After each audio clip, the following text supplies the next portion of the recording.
சித்தர் பூமி. ஜோதிடத்தின் பரிணாம வளர்ச்சி ஏஎல்பி ஜோதிடம். இதை படிங்க, உங்க வாழ்க்கை உங்க கையில. சதாசிவ சமாரம்பாம் சங்கராச்சாரிய மத்தியமாம் அஸ்மதாச்சாரிய பரியந்தாம் வந்தே குரு பரம்பராம். அனைவருக்கும் வணக்கம். இன்றைக்கி நம்ம பேச போகிற விஷயம் என்ன அப்படின்னு பார்த்திங்கன்னா, ரொம்ப முக்கியமான ஒரு விஷயம். இதில் ஒரு சூட்சமமான ஒரு மந்திரத்தை இந்த இடத்துல நம்ம கொடுக்க போகிறோம். ஓகேங்களா? ரொம்ப சூட்சமமான மந்திரம், நிறைய பேருக்கு தெரியும், ஆனால் தெரியாது அப்படின்னு சொல்லப்படுகின்ற நிகழ்வு. இந்த மந்திரத்தில் நிறைய சூட்சமமான விஷயங்கள் ஒளிந்திருக்கிறதுன்னு சொல்லலாம். ஒரு விஷயம். ரெண்டாவது விஷயம், இதில் என்ன முக்கியமான விஷயம் அப்படின்னு பார்த்தீங்கன்னா, இந்த மந்திரங்கள், சில மந்திரங்கள் பட்டவர்த்தனமாக இருக்கும், ஆனால் அதனுடைய தாத்பரியம் என்னன்னு தெரியாது. ஏன் இந்த டைமில் இதை பற்றி பேசுகிறோம்?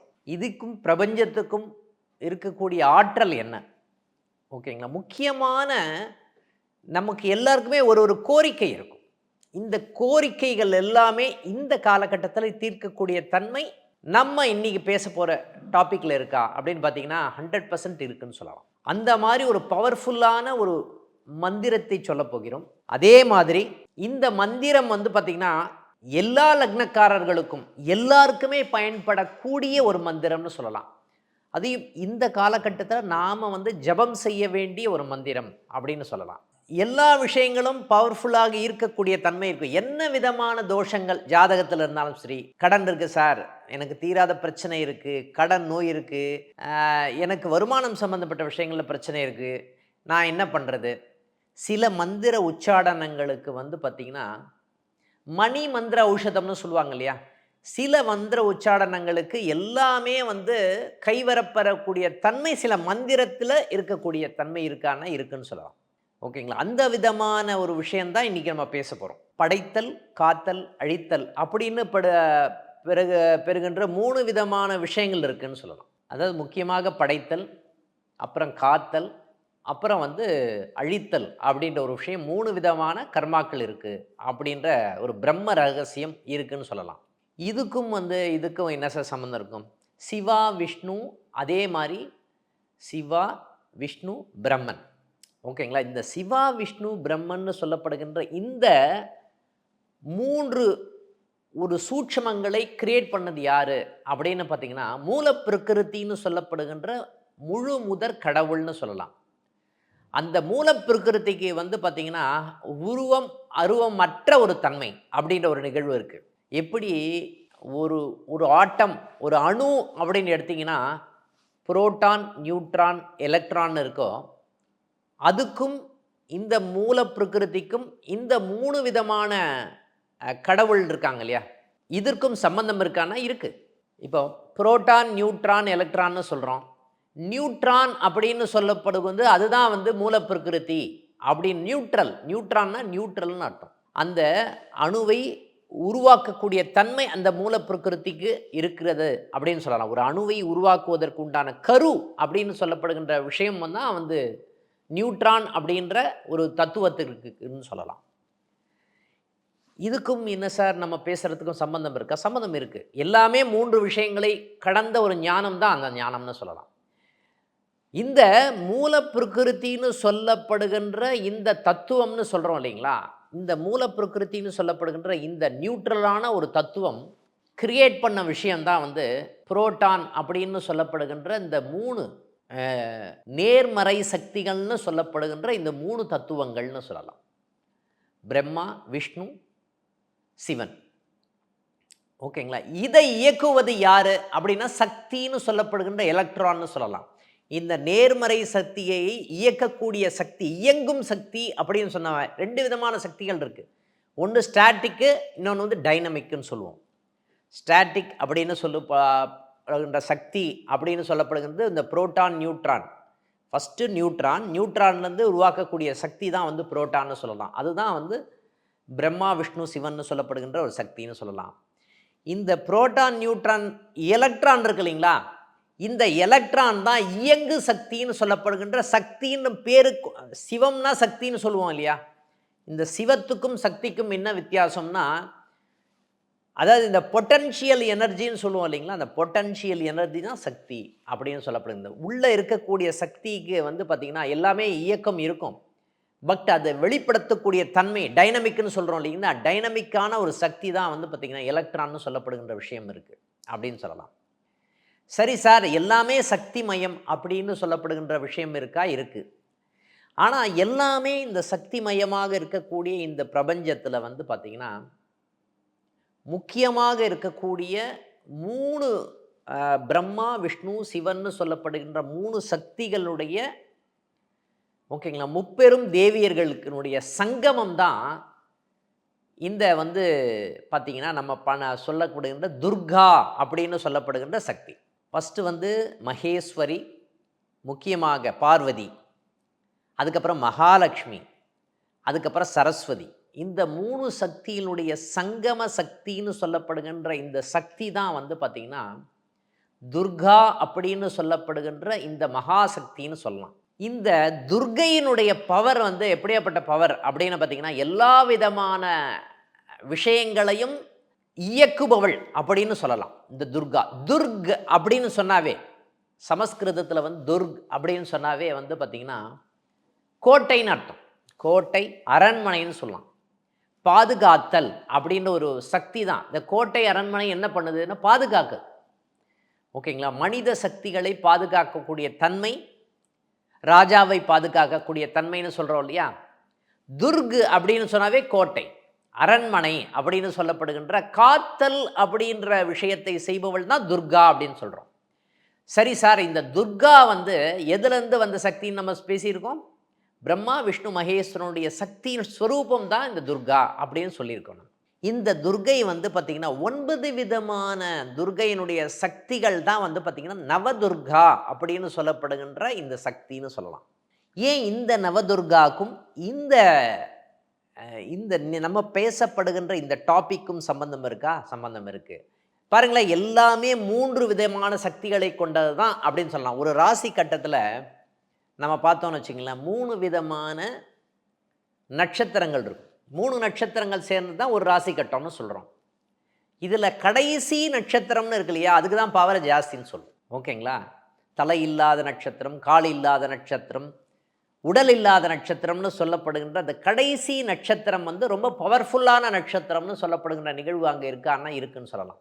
ஓகேங்களா, இதில் சூரியன் வந்து பார்த்திங்கன்னா இந்த காலபுருஷ லக்னமான 6ஆம் பாவம், அதாவது கன்னி ராசியில் பிரவேசிக்கக்கூடிய இந்த காலகட்டத்தில் தான் வந்து பார்த்திங்கன்னா எல்லாருக்குமே ருணம்னு சொல்லப்படுகின்ற கடன் இருக்குன்னு சொல்லலாம். எல்லாருக்குமே ருணம், ருணரோக சத்ருன்னு சொல்லுவோம். 6ஆம் பாவம் அப்படின்னு சொன்னால் ருணரோக சத்ருன்னு சொல்லுவோம். அதில் ருணம் அப்படின்னு சொன்னால் கடன் அர்த்தம். ரின்னு அப்படின்னு சொன்னாவே கடன் இருக்கக்கூடிய தன்மை. ஒரு கடன் இருக்கிறது, அதனால்தான் இந்த பூலோகத்தில் நாம் பிறந்திருக்கிறோம். ஏதோ ஒரு கடன் இருக்குது. இவங்களுக்கு நீங்கள் சர்வீஸ் பண்ணணும், இவங்களுக்கு நீங்கள் பைசா கொடுக்கணும், இவங்கக்கிட்ட நீங்கள் பைசா ஏமாறணும், ஏமாற்றம். ஏன்னா போன ஜென்மத்தில் நீங்கள் என்ன பண்ணிருப்பீங்க, அவங்கக்கிட்ட இருந்து பைசா வாங்கியிருப்பீங்க. இந்த ஜென்மத்தில் அதை செட்டில் பண்ணுறீங்க. அந்த பைசா உங்களுக்கு வராமல் கூட போயிருக்கலாம். அப்படின்னா அவங்கக்கிட்ட செட்டில் பண்ண வேண்டிய கடன் அப்படின்னு அர்த்தம். ஒரு ஒரு கோயில் ஒன்று இருக்குது, ருண விமோச்சனேஸ்வரர் கோயில். கும்பகோணத்துலேருந்து பார்த்தீங்கன்னா ஒரு 10 கிலோமீட்டரில் இருக்கக்கூடிய கோயில் தான் ருண விமோச்சனேஸ்வரர். நிறைய பேர் கடன் சம்பந்தப்பட்ட விஷயங்கள் இருக்கா, ருண விமோச்சனேஸ்வரர் கோயிலுக்கு போங்க அப்படின்னு சொல்லுவோம். நம்ம கடன் சம்பந்தப்பட்ட விஷயங்கள் அதிகமாக இருக்கக்கூடிய தன்மை. இது என்ன விதமான கடல், பொருள் சம்பந்தப்பட்ட கடனா அப்படின்னு நீங்கள் கேள்வி கேட்டிங்கன்னா இல்லை. நீங்கள் ஏதோ ஒரு கடனை வைத்து தான் இந்த ஜென்மத்திலேயே பிறந்திருக்கீங்க. ஓகேங்களா, அந்த கடனை போக்குவதற்கு தான் இந்த ஜென்மமே எடுத்திருக்கீங்கன்னு சொல்லலாம். ஏதாவது இந்த கடன் சம்பந்தப்பட்ட பிரச்சனை, ஏதோ ஒரு பிரச்சனை இருக்கிறது, உடல் ரீதியாக பிரச்சனை இருக்கிறது, மனம் ரீதியாக பிரச்சனை இருக்கிறது, இல்லை பொருள் ரீதியாக பிரச்சனை இருக்கிறது, இல்லை அப்படின்னா குழந்தைகள் சம்பந்தப்பட்ட கடன், அதுவும் கடன் தான். அவங்களுக்கு சேர்க்க வேண்டிய விஷயங்களை சரியாக சேர்க்கல, இல்லை குழந்தைகள் இல்லை அப்படின்ற விஷயமும் கடனாக வரக்கூடிய, அதனால் நாம் படக்கூடிய வேதனையும் வந்து பார்த்திங்கன்னா இந்த ருணத்தில் வரும். இந்த ருணத்திற்காக தான் நம்ம பிறந்திருக்கிறோம் அப்படின்ற ஒரு நிகழ்வு இதில் இருக்குதுன்னு சொல்லலாம். துர்க் அப்படின்னு சொன்னாவே கோட்டைன்னு நம்ம பார்த்தோம் இல்லையா. நீங்கள் கொஞ்சம் துர்குக்கு என்ன ஸ்பெல்லிங் சொல்லுவாங்க சாதாரணமாக இங்கிலீஷில், டியூஆர்ஜி, துர்க் அப்படின்னு சொல்லுவாங்க இல்லையா. அதை நீங்கள் கொஞ்சம் அந்த டியூஆர்ஜிக்கு பதிலாக டிஆர்யூஜின்னு போட்டிங்கன்னு வச்சுக்கோங்களேன், அதுக்கு பேர் ட்ரக்குன்னு வந்துடும். அப்போ என்ன அர்த்தம் அப்படின்னு பார்த்தீங்கன்னா, மருத்துவத்துக்கு காரகமான அந்த இடமும் வந்து பார்த்தீங்கன்னா, இந்த மருத்துவம்னு சொல்லப்படுகின்ற ருண விமோச்சனேஸ்வரர் தான் அதுக்கு காரணம்னு சொல்லலாம். இந்த மருத்துவம் சம்பந்தப்பட்ட பாவமும் அந்த பாவத்தில் தான் இருக்குன்னு சொல்லலாம். ஓகேங்களா? 6ஆம் பாவம் கடன் நோய்னு சொல்கிறோம் இல்லையா, அந்த நோய் அப்படின்ற ஒரு விஷயமும் அங்கே தான் இருக்கிறது அப்படின்னு சொல்லலாம். அப்போ எல்லாத்துக்குமே மருந்து இருக்கா? இருக்கு. எல்லாத்தையும் காக்கக்கூடியவள் யாரு? துர்கான்னு சொல்லப்படுகின்ற அந்த சக்தி அப்படின்னு சொல்லலாம். அந்த சக்தி 9 விதமான துர்காக்களாக வந்து காக்கின்றாள் அப்படின்ற ஒரு தத்துவம். ஃபஸ்ட்டு துர்கா யாரு? சைலபுத்திரின்னு சொல்லப்படுகின்ற துர்கா. ஓகேங்களா? ஃபஸ்ட்டு சக்தியே வந்து பார்த்தீங்கன்னா, அந்த துர்கால 9 விதமான துர்காக்கள் இருக்காங்கன்னு சொல்கிறோம் இல்லையா, அந்த 9 விதமான துர்காக்கள் அப்படின்னு சொல்லப்படுகின்ற அந்த துர்காயில் வந்து பார்த்தீங்கன்னா, காக்கக்கூடியவள்னு சொல்லப்படுகின்ற அந்த முதல் சைலபுத்ரி, இவள் என்னத்தை காப்பாள் அப்படின்னு பார்த்தீங்கன்னா, வலிமையை கொடுக்கக்கூடிய துர்கா. வலிமையை கொடுக்கக்கூடிய ஒரு சக்தியாக இருக்கக்கூடிய ஒரு தன்மை.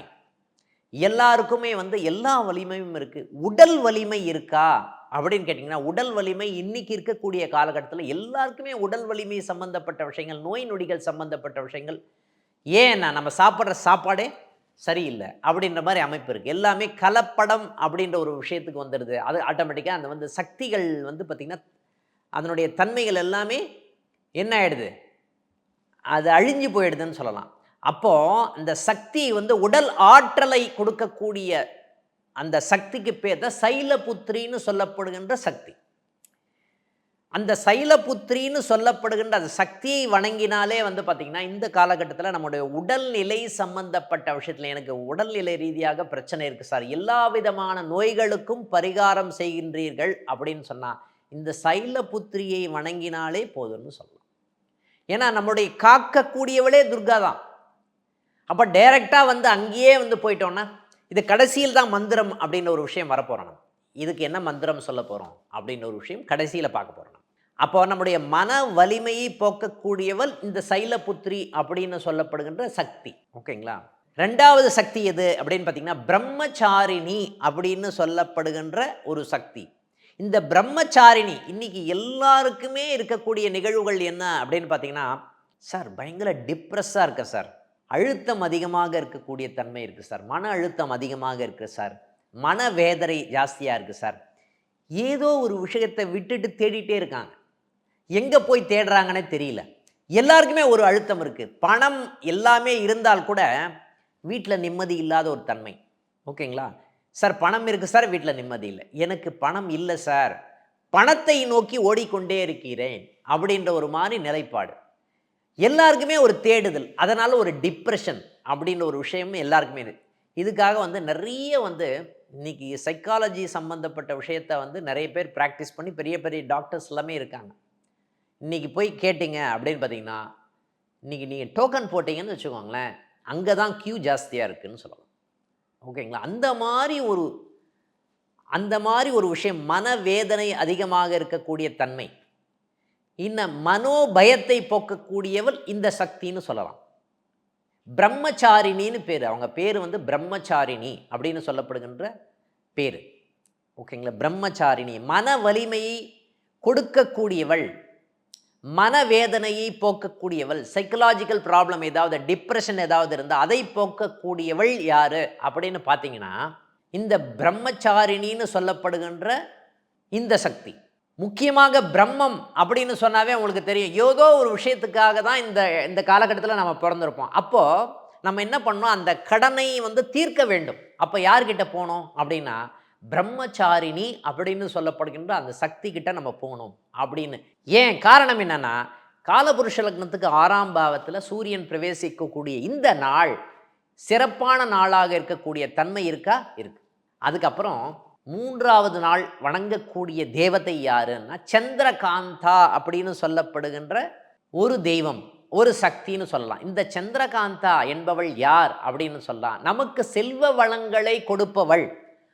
செல்வ வளம் பெருகணுமா உங்களுக்கு வாழ்க்கையில் வந்து பார்த்திங்கன்னா, வருமானம் சம்பந்தப்பட்ட விஷயத்தை பெருக்கணுமா, இந்த சந்திரகாந்தா அப்படின்னு சொல்லப்படுகின்ற இந்த சக்தி வழிபாடு அப்படின்ற ஒரு விஷயம் வந்து பார்த்திங்கன்னா இந்த காலகட்டத்தில் உங்களுக்கு நல்ல செல்வ வளங்களையும் வருமானத்தையும் லாபத்தையும் பெருக்குவதற்கு உண்டான எல்லா தன்மைகளும் இந்த சந்திரகாந்தா அப்படின்னு சொல்லப்படுகின்ற ஒரு சக்தி கிட்ட இருக்கான்னா இருக்குன்னு சொல்லலாம். நம்ம சாதாரணமாகவே அஸ்ட்ராலஜியில் என்ன சொல்லுவோம் அப்படின்னு பார்த்தீங்கன்னா, சார் உங்களுக்கு சந்திர பகவான் எங்கே இருக்குது அப்படின்னு பார்த்து தான் வந்து பார்த்திங்கன்னா உங்களுடைய குபேரன் இருக்கான்னு சொல்லுவோம். ஓகேங்களா, உங்கள் சந்திரன் உங்கள் லக்னத்துக்கு எங்கே இருக்காருன்னு பாருங்கள். உங்கள் குபேரன் எங்கே இருக்கார் அதை பற்றி இன்னொரு நாள் பேசுவோம் நம்ம கண்டிப்பாக. உங்களுடைய குபேரன் எங்கே இருக்காருன்னு பார்த்தீங்கன்னா உங்களுடைய சந்திரனுடைய தன்மையில் தான் குபேரன் இருக்கிறார் அப்படின்ற ஒரு நிகழ்வு இங்கே இருக்குது. அப்போது சந்திரகாந்தான்னு சொல்லப்படுகிற சந்திரன் அப்படின்னு சொல்லாவே வந்து எல்லா வளங்களையும் கொடுக்கக்கூடியவர் சந்திரன், இனிமையை கொடுக்கக்கூடியவர் சந்திரன். நம்ம சந்திரன் அப்படின்னு சொன்னால் பௌர்ணமி சந்திரனை பார்த்தீங்கன்னு வச்சுக்கோங்களேன், கண்டிப்பாக எல்லாருமே வந்து சந்திர தரிசனம் செய்ய வேண்டும் அப்படின்ற ஒரு நிகழ்வு இருக்குது. பௌர்ணமி சந்திரன் தரிசனம் செய்ய வேண்டும். எல்லா வளங்களையும் கொடுக்கக்கூடியவர் பௌர்ணமி சந்திரன். இந்த பௌர்ணமி தான் வந்து பார்த்திங்கன்னா சத்யநாராயண பூஜை பண்ணுவாங்க. ஓகேங்க, எல்லா வளங்களையும் கொடுக்கக்கூடிய பூஜையே வந்து பார்த்திங்கன்னா இந்த சத்யநாராயண பூஜை. ஓகேங்களா, இந்த சந்திரனை ஈர்க்கக்கூடிய காந்தம் தான் இந்த சந்திரகாந்தா அப்படின்னு சொல்லப்படுகின்ற இந்த தேவதைன்னு சொல்லலாம். ஓகேங்களா, இந்த தேவதையை வழங்கினால் செல்வ வளங்கள் பெருகக்கூடிய தன்மை இருக்குமா, இருக்கும் அப்படின்னு சொல்லலாம். அடுத்தது கூஷ்மாண்டா அப்படின்னு சொல்லப்படுகின்ற இந்த தேவதை வந்து பார்த்திங்கன்னா நம்மளுடைய பூமி தாய்னு சொல்லப்படுகின்ற தேவதை தான் இந்த கூஷ்மாண்டா அப்படின்னு சொல்லப்படுகின்ற தெய்வம். எனக்கு வீடு வாங்கணும், சொத்து வாங்கணும், சுகமாக இருக்க வேண்டும், வண்டி வாங்கணும், இந்த மாதிரி ஒரு வீர்ப்பு இல்லையா, முக்கியமாக வந்து எனக்கு சொத்து வாங்கணும். ஓகேங்களா, எனக்கு அட்லீஸ்ட் ஒரு ஃப்ளாட்டாவது வாங்கணும் சார், சொத்து வாங்கணும்னு ஒரு தன்மை இருக்கு இல்லையா, வீடு வாங்கணும் தன்மை, வீடு கட்டணும்னு ஒரு எண்ணம் இருக்கு இல்லையா, இந்த மாதிரி விஷயங்களை போக்கக்கூடியவள் யார் அப்படின்னு பார்த்தீங்கன்னா இந்த கூஷ்மாண்டா. அப்போ கூஷ்மாண்டா தேவதையை வழிபடும் பொழுது நமக்கு வந்து பார்த்திங்கன்னா இந்த முக்கியமாக நம்ம வந்து பூமி சம்பந்தப்பட்ட விஷயங்கள் எல்லாமே வந்து சாதகமாக இருக்கக்கூடிய தன்மை இந்த கூஷ்மாண்டாவுக்கு இருக்கா அப்படின்னா இருக்குன்னு சொல்லுவோம். ஓகேங்களா, அந்த மாதிரி ஒரு தேவதை தான் இந்த கூஷ்மாண்டான் தேவதை. இப்போ இந்த மாதிரி வளங்களை பெருக்க வேண்டும் என்றால் இந்த கூஷ்மாண்டான்னு சொல்லப்படுகின்ற இந்த சக்தி வழிபாடு அப்படின்ற ஒரு விஷயம் ரொம்ப முக்கியமான ஒரு விஷயமாக கருதப்படுகிறதுன்னு சொல்லலாம். அதுக்கு அடுத்தது ஸ்கந்த மாதா அப்படின்னு சொல்லாவே உங்களுக்கே தெரியும். ஸ்கந்த மாதா அப்படின்னு சொல்லப்படுகின்ற தேவதை யாருன்னா சுப்பிரமணியருடைய அம்மாவாக சக்தியாக வரப்படுகின்ற ஒரு சக்தி. ஓகேங்களா, அம்மாவாக இருக்கின்ற பார்வதின்னு நம்ம சொல்லுவோம் இல்லையா, அந்த விதமான ஒரு சக்தி தான் ஸ்கந்த மாதான்னு சொல்லப்படுகின்ற அந்த சக்தி. இந்த சக்தியில் வந்து பார்த்திங்கன்னா முக்கியமான சக்தி என்ன விஷயம் இருக்குன்னா ஞானமும் அருளும் கொடுக்கக்கூடிய அந்த சக்தி இருக்கா, இருக்குன்னு சொல்லலாம். முக்கியமாக ஞானம் சம்பந்தப்பட்ட எல்லா விஷயத்துக்கும் ஒரு ஞானம் வேணும், எல்லா விஷயத்துக்கும் ஒரு அறிவு வேணும், அறிவு வளம் வேண்டும் அப்படின்னு சொல்லலாம். எல்லா விஷயம் பண்ணணும். இப்போது ஒருத்தர் வந்து பார்த்திங்கன்னா ஒரு பிஸ்னஸ் பண்ணணும்னு நினைக்கிறார், அதுக்கும் ஒரு அறிவு வேணும். ஒரு வேலை பண்ணணும்னு நினைக்கிறோம், அதுக்கும் ஒரு அறிவு வேணும். இல்லை சார் நான் கோடிங் பண்ண போகிறேன், அதுக்கும் ஒரு அறிவு வேணும். இந்த அறிவு ஞானம் அப்படின்ற ஒரு விஷயத்தை பெருக்கக்கூடியவள் யார் அப்படின்னு பார்த்திங்கன்னா ஸ்கந்த மாதான்னு சொல்லப்படுகின்ற தெய்வம் தான் இந்த அறிவு ஞானம் அப்படின்னு சொல்லப்படுகின்ற விஷயத்தை பெருக்கக்கூடியவள் அப்படின்னு சொல்லலாம். ஓகேங்களா, உங்களுக்கு அறிவு ஞானம் சம்பந்தப்பட்ட விஷயங்கள் முக்கியமாக ஜோதிடர்கள் வணங்க வேண்டிய கடவுள் யாது அப்படின்னு பார்த்தீங்கன்னா ஸ்கந்த மாதான்னு சொல்லப்படுகின்ற இந்த ஞான கடவுள் அப்படின்னு சொல்லலாம். ஓகேங்களா, அதுக்கு அடுத்த தேவதை யாருன்னு பார்ப்போம். காத்யாயனி அப்படின்னு சொல்லப்படுகின்ற தேவதை தான் வந்து பார்த்திங்கன்னா நம்ம இருக்கக்கூடிய மிகவும் அதாவது உடலில் வந்து தீராத பிரச்சனை, தீராத நோயின்னு சொல்கிறோம் இல்லைங்களா, இந்த தீராத நோய், மனப்பிரச்சனை, தீராத கடன் அப்படின்னு சொல்லப்படுகின்ற தெய்வத்தை, இந்த தெய்வத்தை வணங்கினால் தீராத கடன், தீராத நோய், அதாவது இந்த காத்யாயனி அப்படின்னு சொல்லப்படுகின்ற இந்த தெய்வத்தை வணங்கினால் தீராத நோய், தீராத கடன், அப்படின்னு சொல்லப்பட்ட இந்த கோர்ட்டு கேஸு இந்த மாதிரி விஷயங்கள் எல்லாமே வந்து பார்த்திங்கன்னா போக்கக்கூடிய கடவுள் யார் அப்படின்னு பார்த்தீங்கன்னா காத்யாயனி தேவி அப்படின்னு சொல்லலாம். அப்போ இந்த காத்யாயனி தேவியை வணங்கினால் பார்த்திங்கன்னா நமக்கு நிறைய பிரச்சனை இருக்குது சார், தீர்க்க முடியாத பிரச்சனை இருக்குது, தீர்க்க முடியாத நோய் சார் இருக்குது என்னால், அதனால் வந்து மன உளைச்சல் அதிகமாக இருக்கக்கூடிய தன்மை, உடலில் வலி இருக்கும்போது அந்த வலி வந்து பார்த்திங்கன்னா நம்ம அப்படியே உள்ளே போகும் பாருங்கள். அந்த வலி வந்து சில பேருக்கு சொல்லவே முடியாது, அதை ரியலைஸ் பண்ண வைக்கவே முடியாது. நான் எப்படி அந்த வலியை சொல்லுவது? ஒரு ஸ்வீட் சாப்பிட்றோம், அந்த ஸ்வீட்டு இந்த மாதிரி தான் இருக்குன்னு சொல்ல முடியுமா? அந்த ஸ்வீட்டை உங்களுக்கு கொடுத்தா தான் தெரியும்.